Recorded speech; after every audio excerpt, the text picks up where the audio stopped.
Thank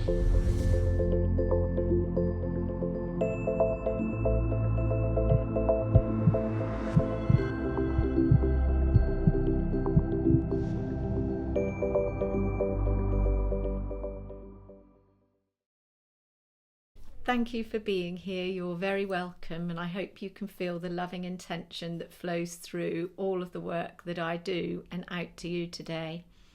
Today I want to talk about healing, and I've been asked many times, what is healing?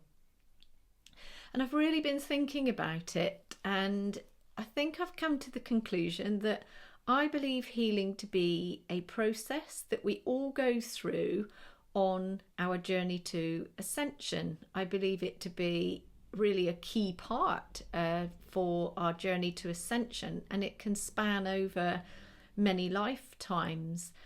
When we hold on to old hurts, old emotions, and we don't deal with them, they become blockages, they become areas of dis-ease within the body where our chi is not flowing around our body properly.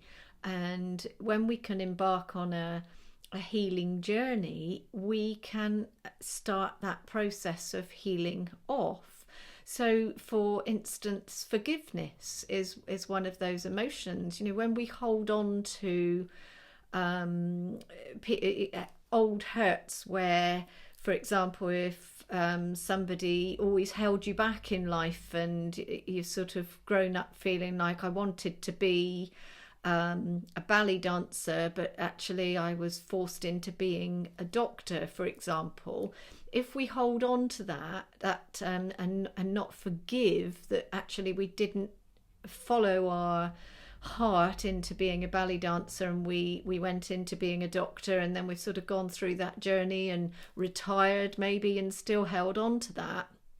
When you actually sit and you forgive and you look at your journey, it will be part of the healing process of forgiveness, and that's just one of the many emotions. There are many forms of healing, and some focus on the physical body, and some focus on the emotional bodies, but I believe them to be actually part and the same, that if you don't work on the emotional block, then the physical is going to stay out of balance until you have focused on and worked through and let go of the emotion which is causing the physical imbalance. For example, our body talks to us, so you may feel that you've got numb hands, or you've got issues going on with your hands. Hands, it's all about going through life, feeling life, holding on to your experiences. And if you're feeling like there's no joy in your life and life's just slipping through your fingers, until you work on the emotion and write whatever it is that's in your life that's causing you to feel like, gosh, there's no joy, life is just feeling like one thing after the other of trolling through, until you change your lifestyle and you change what it is that's causing that imbalance, it's not going to heal. You could go to somebody. I get lots of people that come to me. I'm a Reiki master, I say keen Reiki master, and a crystal healer, and I get lots of people that come to me that I can give them healing once a week, and it keeps whatever it is that is a problem balanced. But if they're not doing the work on the emotional, and they're not letting go of the emotion, or we're not sort of finding the emotion that is causing the imbalance, then yes, having the regular healing is going to keep the symptoms at bay. But unless you work through the underlying emotion, it's going to stay out of balance and keep coming back until you've dealt with the emotion. And we need to remember that we all have free will. So I'll have people over the years that have asked me, can you heal me? And I would never say to somebody, yes, I can heal you. very much it's about putting the body in the right state for it to heal itself. So you can never, go to a healer and have an expectation of that person is going to heal you, because, like I said, we've all got free will, and we all need to remember that actually we take responsibility for ourselves. So healing, it is about putting the body in the right state to heal itself. And many years ago, I asked my guide, how can I explain this to people that have never embarked on healing or that don't understand it? And he said to me, well, use, for example, that if somebody broke their leg and they went off to the hospital, they wouldn't expect to see the doctor or the consultant, and the doctor or consultant give them a pill and away they go. There you are, it'll be better tomorrow. They would expect that consultant or the doctor to put their leg in plaster, so that they would expect the plaster to be holding the body in the right state to wait for the body to heal itself. And it's the same with healing. So when the body is put in the right state for it to heal itself, then the healing process will start. That's it. And so the free will comes in about, if you'd broken your leg and it had been set in a cast, and the doctor said to you, right, here's the crutches, don't walk on it, and you go away and you walk on it all of the time, you don't use your crutches, you put your weight on it, then that leg is not going to heal in the way that it needs to if you'd kept off of it, like the doctor has said. So there we go, there's the responsibility. The doctor is giving you the responsibility to make sure that you keep your weight off of it and that you elevate it, etc. And it's the same when you come for healing. I'll put the body in the right state, in the right balance for the body to heal itself. Now, if I've said to you, okay, you need to go away and stop focusing on a particular hurt, that if you're going over and over and over something, and if you're bitter about your childhood, or you're bitter about a marriage, and you keep going over the story of your life in your head, or you keep talking about it, and every time we tell our story, we are re-experiencing the emotion that is within. So that if you go away and you're going over and over and over it, and I've said to you, right, I've worked on the underlying emotion, you need to now just break the habit of talking about it. If you go away and you continue to talk about it with a bitterness, then the next time that I see you, if you come back to me and you might say, oh, I've still got the indigestion, or I've still got the problem with the liver or the gallbladder, and because this is where we hold on to those energies, the bitterness in the body. So I could bring to the surface and recognize the emotion that is causing the physical imbalance, but you as my client, I would have the expectation to take responsibility for that, i.e. stop telling your story. And I think that's why lots of people say, gosh, they've had some counselling sessions, and the first few sessions it's really helpful because it's working on a way of where you're allowing up to the surface those emotions that you've kept hidden for a long time. And it can be really helpful just to talk about them, to let them up. But then if you continue on, you find that actually, oh gosh, it was really beginning to work at the beginning. But if you then continue to have sessions, and I know people that do counselling probably won't like me really saying that, but it's a good counsellor will know when to say, right, that's it. I think we've really worked through that. Because if you keep going back for sessions and you keep talking about the same thing, you're bringing that experience back in. So once you've dealt with something and you've healed it, if you catch yourself then going over it again, try to really have the discipline to stop. I'm not going to think or talk about it. And that can be really hard. I know as personally on my journey to to stop looking at life through a victim's eyes, it was really difficult. And I do get that, that when we've had a life that it's one knock after the other, after the other, after the other, we do really think that we are the victim, and we get stuck in that pattern of feeling like, oh, life has to be hard work, or every time I find love, something happens where I'm knocked back down. And so, but when you can stop going into and going over those hurts, and you can recognize them and heal them, then we've broken the pattern.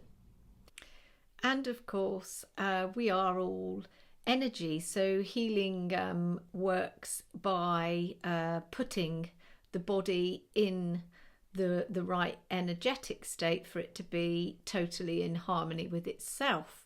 So like I said, there's lots of forms of healing, and you've got healings where it's working on the chi that is flowing around your body. So if you have acupuncture, for example, that's where the needle goes in to find the meridians. So we've got lines of energy that carry our the energy is our chi, so we've got these lines that flow around our body called meridians, and it takes our chi around our body, just like our veins carry our blood around our body, our meridians carry our chi, our life force, through our body.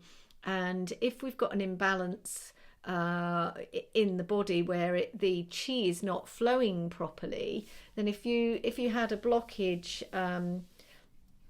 here in the heart meridian, if you've had an emotion that you're holding on to, you could have acupuncture where the needle is put into the meridian, and it will work with the chi. It will move the block to help the chi to flow through. That's why if you have acupuncture, sometimes it can really ache when the energy or the chi is flowing through. And the Reiki that I do, the Sekin, it works on the meridians as well. So it's very similar way of working, except for the Reiki, I suppose, is a lot gentler and a lot softer, because it's allowing those blockages to go and work through. You can use things like I do, crystals. So a crystal has each crystal resonates a certain vibration, and it would be the same with sound. So if you had sound healing, the sound it is a certain vibration. And so as a therapist, I would know, and I do work sometimes with sound, I do on myself. So as a therapist, I would know intuitively which crystal to pick to place on the body, or which sound or tone to use, because intuitively you would know that the body needs a certain pitch or tone or vibration to bring the body back into harmony, where it's not quite vibrating at the right level. So really it's understanding that our emotions can cause physical ailments, which then can block our chi, or if we are not in harmony and our body is not vibrating at the right level, then our body can need that healing. There is a book that I've used on my journey through life that Louise Hay wrote many years ago, called Heal Your Body. I have them, I always try to keep them in stock, so if you go to my website, then they are available there. And she has really written a daily affirmation at the end. So she'll pick the part of the body. She has sat with spirit, and she had that knowing of what part of the body relates to which emotion. And so she tells you which emotion is connected to that part of the body, and then she gives you an affirmation that you can say daily to counteract the emotion that is behind the imbalance in the body. So yeah, like I say, that's been a really valuable book to me. I don't tend to use it so much with my clients because intuitively I know what they need, but I find it really helpful if I've got something going on that I think, what's the emotion behind that I'm not picking up on? Then I'll go and have a look at the book. And then when you say the affirmation daily, and it may not happen instantly, you could have to say it for quite some time until actually your human side catches up with the hidden emotion, and you begin to get your human side to believe and let go of the emotion that is there, holding the body in the imbalance. So yeah, that's been a really valuable book. There's many crystals on my website as well that are helpful with the healing. I've done some sets. There's a chakra balancing set that you can place the crystals on your chakras to bring about a healing energy, to put the body back in harmony. Yes, I haven't even talked about the chakras, but I do think that that's another subject in itself. So chakras, in brief, are energy centers, and I believe that we hold our emotions actually in our chakras. And to be healthy and well, our chakras need to be in a line, so they are in a line down the center of the body. There's 7 main chakras that we talk about, but there are many more chakras. And if you're just starting out, don't concern yourself too much with the other chakras to start with. But the 7 main chakras, well, I like to say actually the 8 main chakras, because there's the earth star chakra, which is about 6 inches below the feet. So yeah, the main 8 ones, it's good to familiarize yourself with the energy centers, but I'll talk about the chakras in another video. So I hope that's been helpful to help you to understand what healing is. If you've got any questions, as ever, get in touch. I am available for crystal healing and Sekkim and Reiki healing sessions, or to teach you Sekkim or Reiki. I mean, bearing in mind, where are we now? We're in June 24, and I'm fully booked until January 25. So I do have a little bit of a waiting time for appointments, but yeah, get in touch if you. There's loads of fantastic healers out there, so it's to go and find what works for you. All right, enjoy your healing journey. Love and light.